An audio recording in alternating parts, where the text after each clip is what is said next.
আজকের আমি এক বিশেষ তন্ত্রক্রিয়া নিয়ে আপনার সামনে এসেছি। যদি আপনার ভালোবাসার মানুষ আপনাকে ঠকিয়েছে, কিংবা আপনার স্ত্রী হোক বা আপনার স্বামী আপনাকে ছেড়ে চলে গেছে, বা আপনাদের স্বামী স্ত্রীর মধ্যে কেউ পরকীয়ায় জড়িয়ে গেছে, অর্থাৎ কোনো তৃতীয় ব্যক্তি আপনাদের জীবনে এসে আপনাদের সংসারটা ভেঙে দিয়েছে, তাহলে এই ভিডিওর মধ্যে যে তন্ত্রক্রিয়া নিয়ে আমি আলোচনা করব সেটা শুধুমাত্র আপনার হতে পারে।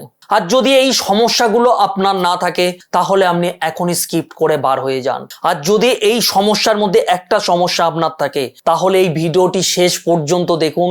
আমি গ্যারান্টি দিয়ে আপনাদেরকে বলবো, যদি আপনি শেষ পর্যন্ত দেখতে পারেন এবং দেখার পরে যে উপদেশগুলো দেব বা যেভাবে আপনাকে কয়েকটি কাজ করতে বলবো, যদি আপনি করতে পারেন, একদম সহজ পদ্ধতিতে আপনার হারিয়ে যাওয়া ভালোবাসা আপনার কাছে ফিরে আসবে। আপনার থেকে দূরে চলে গেছে সেই মানুষ আপনার কাছে ফিরে আসবে। আপনি যার জন্য চোখের জল ফেলছেন সেই চোখের জল মুছে দিতে পারে এই একটি ভিডিও, যদি আপনি সম্পূর্ণ ভিডিওটি দেখে তন্ত্রক্রিয়া করতে পারেন। তবে সম্পূর্ণ তন্ত্রক্রিয়াটি আলোচনা করার আগে টোটকাটা নিয়ে একটি বিশেষ কথা বলবো। যদি আপনি অন্য কোনো টোটকা করেছেন, যদি ফল না পান, তাহলে আপনাকে প্রথমত বুঝতে হবে যে টোটকাটা সঠিক ছিল কিনা, কিংবা যদি টোটকাটি সঠিক থাকে আপনি আপনার অন্তর থেকে কতটা বিশ্বাসী ছিলেন, এই টোটকাটা করার জন্য কতটা উপযুক্ত নিজেকে করেছিলেন। অনেক সময় হয় যে কোনো পরিস্থিতিতে শুধু টোটকা শুনে করে দিলেন, তাতে কিন্তু কোনো রকম ফল আসবে না। টোটকা কোনো জ্বরের ট্যাবলেটের মতো না যে আপনি শুধু নিলেন আর খেয়ে ফেললেন, আপনার প্রবলেম সলভ হয়ে গেল। তন্ত্রক্রিয়া একটা আধ্যাত্মিক জগতের সঙ্গে কিন্তু সম্পর্কিত। আমাদের আত্মার সঙ্গে একটা পরম আত্মার কানেকশন হওয়া, মহাজাগতিক একটা ভাইব্রেশন কাজ করে, তখনই কিন্তু টোটকাগুলো কাজ করতে শুরু করে। আপনি যাকে বশীকরণ ক্রিয়া করবেন, আপনার ভালোবাসা হোক, প্রেমিক হোক, বাবা হোক, মা হোক, যাকে আপনি চাইছেন আপনার কাছে ফিরিয়ে আনতে, যেভাবে বলবো যদি করতে পারেন, মহাজাগতিক শক্তি আপনাকে সাহায্য করবে সেই মানুষটাকে আপনার কাছে নিয়ে আসতে এবং সারা জীবন আপনার পাশে সুখী ব্যক্তি হিসাবে রেখে দেবে। এবং সারা জীবন সেই ব্যক্তি আপনার হাত ধরে চলবে, কখনো আপনাকে হাত ছাড়বে না। যে যতই ভুল বোঝাক না কেন, সে কখনো আপনাকে ভুল বুঝবে না, সে ফিরে আসতে আপনার কাছে বাধ্য হবে। তবে যদি আপনার ভালোবাসা অন্তর থেকে হয়, যদি আপনার ভালোবাসা সঠিক ছিল, তাহলে আপনার ভালোবাসা আপনার কাছে ফিরে আসবে। আর যদি আপনার ভালোবাসা যদি শুধু স্বার্থের জন্য ছিল, যদি আপনার প্রয়োজনের ছিল, সে যদি ছেড়ে গিয়ে থাকে, তাহলে এই টোটকা থেকে কোনো ফল পাবেন না। আর যদি আপনার ভালোবাসা অন্তর থেকে হয়, যদি আপনি তার জন্য একদিন হলে রাতের বেলা চোখের জল ফেলেছেন, তাহলে কিন্তু সে আপনার কাছে ফিরে আসবে। সে আপনার মনের কথা শুনবে, আপনার কাছে ছুটে আসবে। একটু শুনে নিন তন্ত্রক্রিয়াটি করার আগে যেভাবে আপনাকে প্রস্তুতি নিতে হবে। তন্ত্রক্রিয়া করার দিন আপনাকে প্রথমত বেছে নিতে হবে কোনো পাওয়ারফুল একটা দিন। প্রথমত বশীকরণ কাজের জন্য কিন্তু শুক্রবারকে ধার্য করা হয় খুব বিশেষ দিন হিসাবে। প্রত্যেকটি কাজের জন্য বিশেষ বিশেষ দিন রয়েছে, বশীকরণকে শুক্রবার বিশেষ গুরুত্বপূর্ণ হিসাবে দেখা হয়েছে এই টোটকাটিতে, বা যে শাস্ত্র নিয়ে আমি আলোচনা করব। যেটা করতে হবে, শুক্রবার আপনাকে তন্ত্রক্রিয়াটি করতে হবে।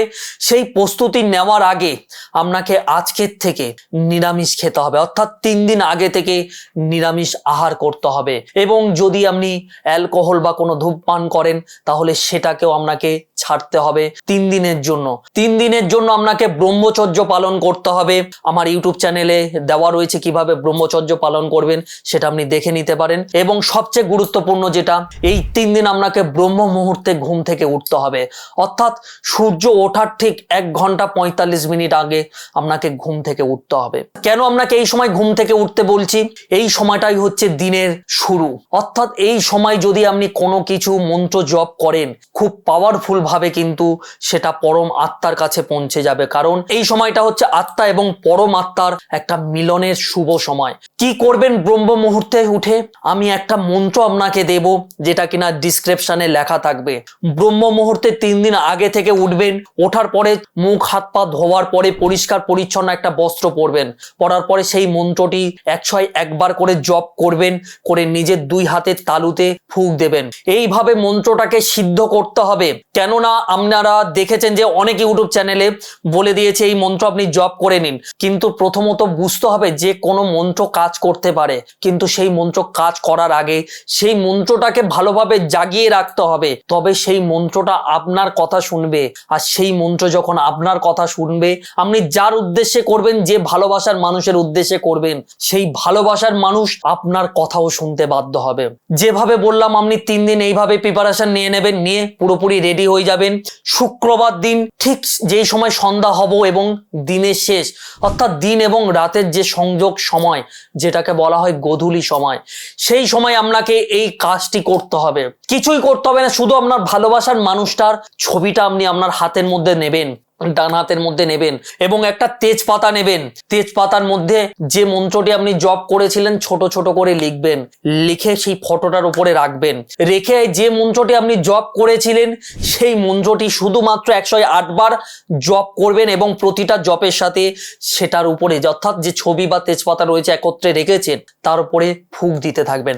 108 বার সম্পূর্ণ করার পরে একটা সাদা কোনো বস্ত্রের মধ্যে গেট মারবেন। মারার পরে যে কোনো কৌটোর মধ্যে মধু দিয়ে সেটাকে ডুবিয়ে রেখে দেবেন। দিয়ে যে কোনো স্থানে আপনার বাড়ির মধ্যে রেখে দিন। আপনি পরপর 7 দিন ঘুম থেকে উঠে ওটার দিকে তাকাবেন। শুধু এটুকু কাজ আপনি করুন। যদি আপনার ভালোবাসা সত্যি হয়ে থাকে, 7 দিনের মধ্যে কিন্তু সে আপনাকে রেসপন্স করবে। আপনার কথা তার মনের মধ্যে পৌঁছে দেবে এই মন্ত্র। শুধু একটি বার আপনি করে দেখুন, এবং করার পরে কি অভিজ্ঞতা হলো অবশ্যই করে কমেন্ট বক্সে আপনি জানাবেন। এবং যদি আপনি আমার চ্যানেলে প্রথম হয়ে থাকেন তাহলে অবশ্যই করে সাবস্ক্রাইব করে রাখবেন, কেননা আমার এই ইউটিউব চ্যানেলে শুধুমাত্র বশীকরণ, বিচ্ছেদ বা ষষ্ঠ কর্ম নিয়ে আমি আলোচনা করি না। আমাদের যে 51 সতীপীঠ রয়েছে, 10 মহাবিদ্যা রয়েছে, তন্ত্র জগতে সম্পর্কিত যে সব তথ্য রয়েছে, আমাদের আধ্যাত্মিক যে স্থান রয়েছে, সেগুলো নিয়েও আমি আলোচনা করি।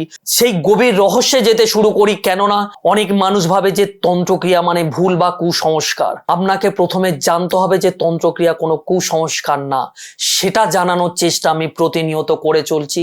ভালো থাকবেন, সুস্থ থাকবেন। জয় তারা।